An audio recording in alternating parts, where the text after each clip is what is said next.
بسم اللہ الرحمن الرحیم۔ ویلکم ٹو فکر ناؤ۔ مڈل ایسٹ میں ایران اور اسرائیل کے درمیان جو جنگ جاری ہے، آج اس کا 5واں دن ہو چکا ہے اور ابھی تک اس کا ختم ہونے کا کوئی امکان نظر نہیں آتا۔ امریکہ لگتا ہے کہ اب کھل کے اسرائیل کی حمایت میں آ چکا ہے، اگرچہ پہلے صدر ٹرمپ یہ کہہ رہے تھے کہ ہمیں اس میں شامل نہیں ہونا ہے، اور جب وہ اقتدار میں آئے ہیں تو وہ بھی یہ وعدہ کر کے آئے تھے کہ تمام جنگیں جو ہیں وہ ختم کی جائیں گی، کوئی غیر ضروری جنگیں جو مڈل ایسٹ میں ہو رہی ہیں، جو باقی جگہوں پہ ہو رہی ہیں، یوکرین میں ہو رہی ہے، اور وہ جنگیں جو میں روک دوں گا، جو شروع ہی نہیں ہوں گی، وہ مجھے ان کو کریڈٹ ملنا چاہیے۔ پاکستان اور ہندوستان کے درمیان جو جنگ ہو رہی تھی اس کو رکوانے کا کریڈٹ بھی انہوں نے کلیم کیا ہے، تو وہ خود کو ایک امن پسند صدر کے طور پہ پیش کرتے ہیں۔ لیکن اس وقت تو لگتا یہ ہے کہ وہ اپنے پہلے موقف سے دستبردار ہو چکے ہیں۔ وہ کیوں ہوئے ہیں، وہ اندر کی کہانی کیا ہے، ہمیں اس وقت معلوم نہیں ہے، لیکن آئندہ پتہ چل جائے گا۔ لیکن لگتا یہ ہے کہ اب امریکہ کا جو ہے وہ مکمل جو ہے نہ صرف سپورٹ بلکہ مکمل جو ہے اس میں انوالومنٹ وہ ہوتی نظر آ رہی ہے۔ ایران تو پہلے ہی کہہ رہا ہے کہ وہ امریکہ جو ہے ایکٹیولی ان کو سپورٹ کر رہا ہے، لیکن عام خیال یہ تھا شاید کہ امریکہ ایکٹیولی انوالو نہیں ہے، اور انٹیلیجنس کی حد تک یا سیٹلائٹ کی سے امیج وغیرہ وہ دے رہا ہے، لیکن ایکٹیولی انوالو نہیں ہے۔ لیکن اب یہ خبریں آ رہی ہیں کہ جو ایران میزائل فائر کر رہا ہے ان کو روکنے میں، ان کو تباہ کرنے میں امریکی جو جہاز وہاں پر ہیں، جو اڈے ہیں مڈل ایسٹ میں، وہ بھی ایکٹیو ہیں۔ تو اس سے دو باتیں ظاہر ہیں۔ ایک تو یہ کہ اسرائیل کا اگر یہ خیال تھا کہ وہ اچانک حملہ کر کے اور ایران کو جو ہے وہ ہتھیار ڈالنے پہ، گھٹنے ٹیکنے پہ مجبور کر دے گا، یا وہ ان کو ان کا جو ہے نیوکلیر کا اور باقی ساری جو ہے ملٹری انسٹالیشنز اور میزائل اور ڈیپو جو وغیرہ ہیں اور اڈے جو ہیں وہ سارے تباہ کر دے گا، تو وہ بات پوری ہوتی نظر نہیں آتی۔ دوسری بات یہ کہ اسرائیل کو یہ بھی خیال تھا، اور عام طور پہ یہ خیال سمجھا تھا کہ ایران جتنا بھی حملہ کر لے، اسرائیل کے پاس ان کا توڑ موجود ہے، وہ آئرن ڈوم جو ہے وہ اس کو روک لے گا۔ اور اس سے پہلے ہم نے دیکھا بھی ہے کہ جب ایران نے 2 دفعہ سے پہلے بھی میزائل فائر کیے ہیں، لیکن وہ سارے کے سارے ہی جو ہیں وہ اپنے نشانے پہ نہیں پہنچ سکے، وہ آسمان میں تباہ کر دیے گئے۔ لیکن اس دفعہ یہ ہوا ہے کہ ایران کے جو میزائل فائر ہوئے ہیں، وہ ان میں سے بہت سارے جو ہیں وہ اپنے نشانے پہ پہنچے ہیں۔ حیفا کی جو سب سے بڑی آئل ریفائنری ہے وہ بند پڑی ہے، وہ تباہ ہو چکی ہے۔ اس کا حیفا پورٹ جو ہے، بندرگاہ جو ہے ان کی، وہ بھی شدید متاثر ہوئی ہے ایرانی بمباری سے۔ بن گورین ایئرپورٹ جو ہے وہ بھی جو ہے وہ بند ہے۔ اور یہ جو خبریں ہیں، یہ یہاں امریکہ میں ایک ہیں اسکاٹ ریٹر، ان کی زبانی ہے، وہ آج اپنے چینل پہ یہ ساری باتیں بتا رہے تھے، اگرچہ امریکی میڈیا ان چیزوں کو نہیں بتا رہا، اور عام طور پہ بھی ان چیزوں کی خبر جو ہے وہ نہیں نکلنے دی جا رہی، لیکن اسکاٹ ریٹر ایک باخبر آدمی ہے، اور ٹرمپ کا سپورٹر ہے۔ اس نے یہ بتایا کہ میں نے اسے ٹرمپ کو ووٹ دیا تھا، تو اس لیے اس کے دعوے میں شک کرنے کی گنجائش ذرا کم ہے، باخبر آدمی ہے۔ تو یہ چیزیں جو ہیں، ان سے لگتا یہ ہے کہ اب امریکہ کو براہ راست اس میں آنا پڑے گا۔ لیکن کیا اس سے بات بن جائے گی؟ امریکہ یہ کہہ رہا ہے، اور یہ نیتنیاہو اور اسرائیل کے بہاف پہ کہہ رہا ہے کہ جس سے پہلے تھا کہ ایران کو ایک حد تک نیوکلیر انریچمنٹ کی اجازت تھی، جو پہلے معاہدہ ہوا تھا، جس کو 2015 میں ہوا، اور اس نے صدر ٹرمپ نے اس کو آ کے ختم کر دیا گزشتہ دفعہ جو آئے ہیں۔ پریزیڈنٹ اوباما کے دور میں معاہدہ ہوا تھا، اور کچھ عرصے بعد ہی انہوں نے اس سے ودرا کر، لیکن یہ ہمیں قابل نہیں ہے۔ اگرچہ امریکہ اس میں سارے ممالک شامل تھے، اور صرف امریکہ اور ایران کے درمیان نہیں تھا، بلکہ چین اور یورپ کے ممالک بھی اس میں شامل تھے۔ تو لیکن امریکہ نے اس سے دستبرداری اختیار کر لی، تو وہ معاہدہ بالکل بیکار ہو کے رہ گیا۔ تو اب یہ کہہ رہے ہیں کہ ہم اتنا بھی کرنے نہیں دیں گے، آپ اس کو جو ہے انریچمنٹ 3% بھی نہیں کر سکیں گے. ہم یہ کر سکتے ہیں کہ آپ کے جو انریچمنٹ کے لیے جو ہے وہ ملک سے باہر ہم انتظام کر دیں گے، وہاں سے آپ کو صرف جو سویلین آپ کے جو پلانٹس ہیں جہاں بجلی کے لیے آپ کو چاہیے یا میڈیکل ریسرچ کے لیے آپ کو چاہیے، تو وہاں سے ہم آپ کو سپلائی کر دیں گے. ایران اس پہ اتفاق نہیں کر رہا. تو ہم ابھی یہ بات چل رہی تھی، مذاکرات چل رہے تھے، چھٹا دور ان کا ہونا تھا اتوار کو، اور ہفتے والے دن جو ہے یہ اسرائیل نے حملہ کر دیا. اس میں یہ بات بھی سامنے آئی ہے کہ شاید ایران کو دھوکے میں رکھا گیا. بات چیت جو تھی وہ صرف ایران کو یہ تسلی دینے کے لیے تھی کہ آپ پہ حملہ نہیں ہوگا، آپ مطمئن رہیں. اور ایران کی طرف سے ایک اسٹیٹمنٹ بھی آیا تھا، جب کچھ ایسے اسرائیل کی طرف سے ایسے کچھ بیانات آئے اور کچھ ایسی قسم کی ایکٹیویٹی نظر آئی، تو ایران کی طرف سے ایک بیان بھی آیا تھا ایک سرکاری افسر کا کہ نہیں، یہ صرف ہم پہ دباؤ ڈالنے کے لیے کر رہے ہیں، جنگ کا کوئی خطرہ نہیں ہے. لیکن اب یہ لگتا ہے کہ جنگ کی تیاری مکمل تھی اور ایران کو صرف اچانک حملہ کرنے کے لیے اس کو تسلی دی گئی تاکہ وہ تیار نہ ہو. تاہم اب ہم یہاں ہیں، ایران نے سرنڈر نہیں کیا. ابھی تک ایران جو ہے وہ ریزسٹ کر رہا ہے.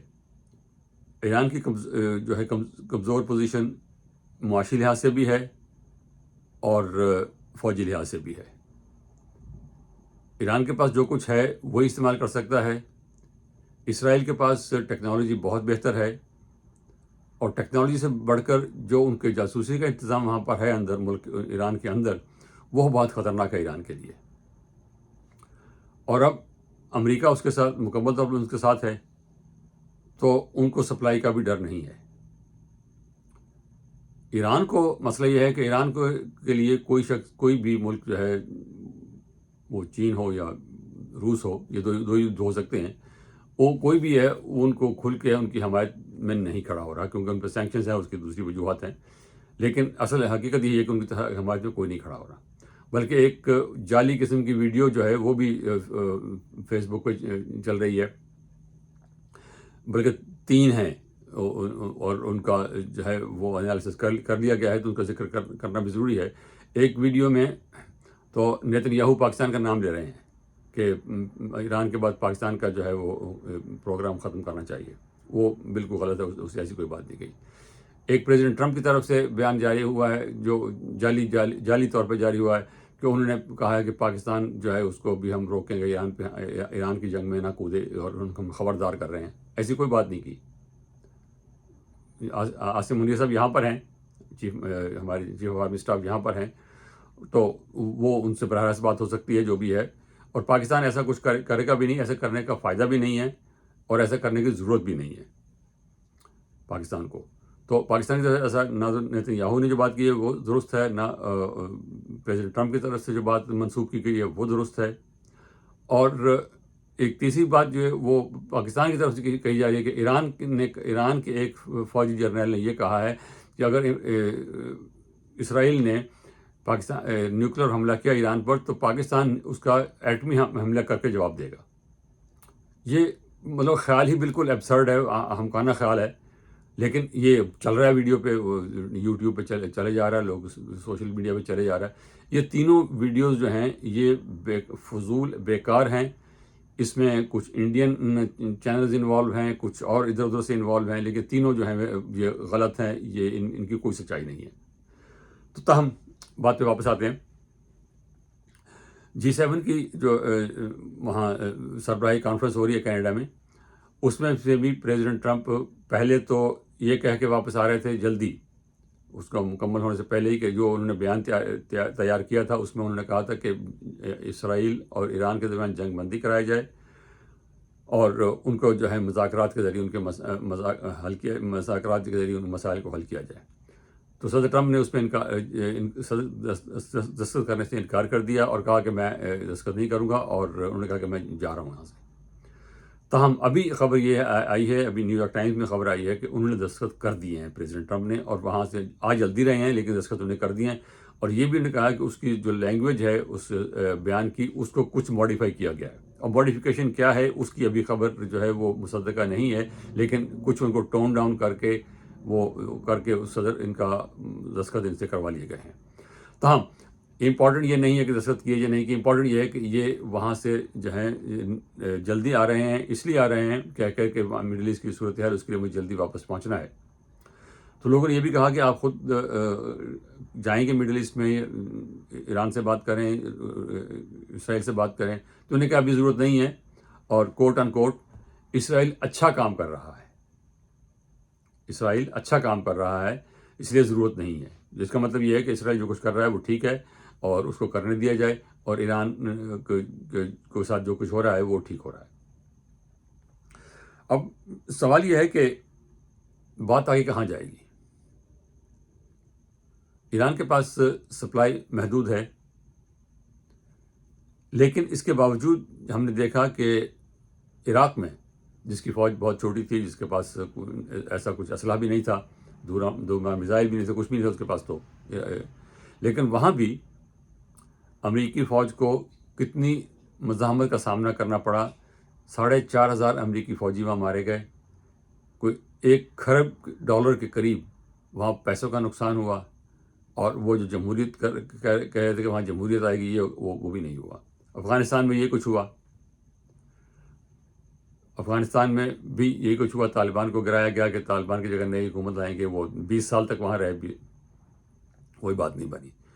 ایران جو ہے وہاں پر اگر یہ کریں گے کہ دور سے بم مار کر ایران کو گرانا چاہیں گے تو اس کا امکان نظر نہیں آتا. پریزیڈنٹ ٹرمپ نے آج یہ بھی کہا ہے کہ تہران خالی کر دیں. یہ خبریں بھی آئی ہیں کہ اسرائیل کا نے پروگرام تھا کہ وہ جو ان کے سر رہبر ہیں خامنائی، ان کو قتل کیا جائے، اور اس طرح جو ہے پوری گورنمنٹ ختم کر دی جائے. اگر یہ اگر یہ ایسا ہو بھی جائے تو بھی بحیثیت قوم کے ایران کے لیے یہ قبول کرنا ممکن نہیں ہوگا. بات سیدھی سی نفسیاتی ہے. آپ جب کسی شخص کو، اس کی انا کو، اس کی عزت کو مجروح کرتے ہیں، اس کی عزت کو ملیامیٹ کرتے ہیں، تو وہ پھر ریزسٹ کرے گا، خواہ اس کے پاس اسلحہ ہو نہ ہو، اس کے پاس طاقت ہو نہ ہو. وہ اپنی طور پر جتنا بھی ہے وہ کچھ کرے گا. آپ کے سامنے وہ ہتھیار نہیں ڈالے گا، سجدہ ریز نہیں کرے گا. آپ اس کو ماریں گے، وہ بھاگ جائے گا، چھپ جائے گا، کچھ بھی کرے گا. تو اور دوسری اگلی بات یہ ہے کہ امریکہ اور اسرائیل دونوں اس پوزیشن میں نہیں ہیں کہ اپنی فوج اندر بھیج سکیں. جیسے کہ میں نے پہلے کہا تھا، اس صورت میں صرف ایک امکان ہے کہ کوئی وہاں فوجی بغاوت کرا دی جائے. اور ایسا ہی کام 1953 میں جب پرائم منسٹر مصدق کو برطرف کیا گیا تھا تو وہاں یہی کچھ ہوا تھا. اندرونی طور پر لوگوں کو پیسے دے کر، لوگوں کو برگلا کر جو ہے وہ بغاوت کرائی گئی تھی، اور مصدق کو برطرف کر کے ایک اپنا وزیر اعظم بنوا دیا تھا سڑک سے اٹھا کے. اور جس روز وزیر اعظم بنایا اس دن اس کو $1 ملین اس کو دیا تھا تحفے کے طور پر، اور $5 ملین حکومت کو دیا تھا حکومت چلانے کے لیے. تو اب بھی اس قسم کی بات ہو سکتی ہے، لیکن باقی جو امکانات ہیں وہ ہوتے نظر نہیں آتے. لیکن جو بھی ہوگا یہ برا ہوگا، مڈل ایسٹ کے لیے برا ہوگا، دنیا کے امن کے لیے برا ہوگا. اور ہاں، ایک چیز کی طرف اشارہ کرنا ضروری ہے کہ ایران کے نیوکلیر جو ہیں سائٹس، ان پہ حملے کیے جا رہے ہیں، وہاں سے ریڈیشن کا خطرہ ہے، لیکن کوئی اس پہ نہیں بول رہا. وہاں پر یورینیم موجود ہے، وہاں پر نیوکلیر فیسائل میٹیریل موجود ہے. اس سے بڑی خطرناک قسم کی جو ہے وہ ریڈیشن ہو سکتی ہے. یہی صرف زبنیٹسا والا جو ہے وہ یوکرین میں جو ہے نیوکلیر پاور پلانٹ، اس پہ جب روس نے قبضہ کیا ہے تو اس کے بارے میں دھڑا دھڑ یہ خبریں آ رہی تھی کہ بہت خطرناک ہے، وہاں پہ یہ تباہی ہو سکتی ہے، وہ تباہی ہو سکتی ہے. یونائٹڈ نیشنز کو، اٹامک انرجی کمیشن کو، سب کو یہ فکر تھی. لیکن ایران کے بارے میں جہاں پر بار بار بمباری ہو رہی ہے، بمباری ہو بھی نیوکلیر سائٹس پہ رہی ہے، اس قسم کی بات کوئی نہیں کر رہا، حالانکہ یہ خطرہ جو ہے حقیقی ہے. تو ہم یہاں بات ختم کرتے ہیں. اگین اس ریکویسٹ کے ساتھ کہ پلیز ہمارے چینل کو سبسکرائب کیجیے، اپنی رائے دیجیے. بہت شکریہ. خدا حافظ.